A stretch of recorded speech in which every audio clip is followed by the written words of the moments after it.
Welcome back to my vlog. Ngayon naman ay magluluto tayo ng simpleng giniling na baboy.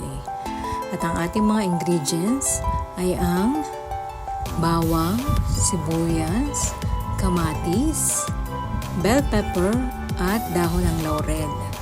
Meron din tayong giniling na baboy, carrots, patatas, mamasitas at suwete, at slurry. Yan, umpisa na natin.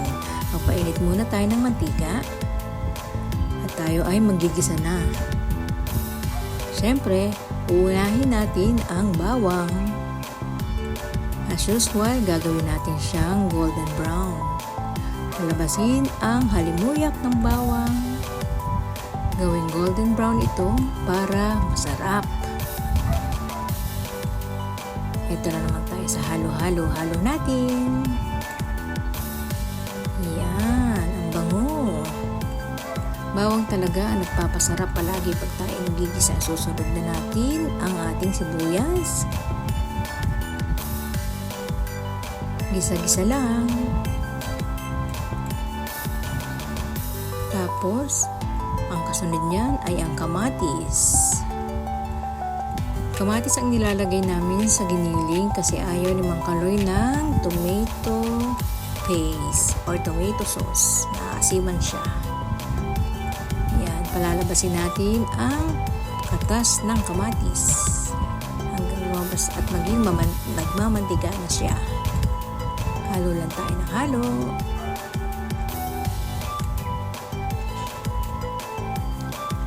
Yan, ang bango. Isunod natin ang giniling na baboy. Dito, mapapasapa ka sa paghahalo. Kailangan ay dalasan mo ang paghahalo dito dahil kailangan natin siyang masangkot siya ng mabuti para mawala ang lansa. Lagyan natin siya ng patis. And then, lagyan din natin siya ng pamintang durog or pamintang wasak. Yan, halo na naman. Kailangan mawala ang tubig ng giniling na karne. Dapat ay nagmamantika siya. Takpan muna natin. Yan. Lagyan natin ng dahon ng laurel. Halo. Kailangan dalasan ng paghahalo para hindi siya manikit. Takpan ulit. Yun, nagmamantika na siya. Diyan ay isusunod na natin ang ating mga gulay. Ang ating carrots. At isusunod na rin natin ang ating patatas.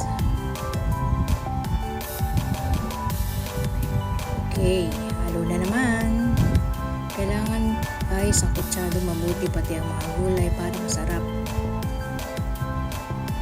Yung bang parang prito na ang ating mga gulay. Yan kasi ang gusto namin sa giniling. Okay?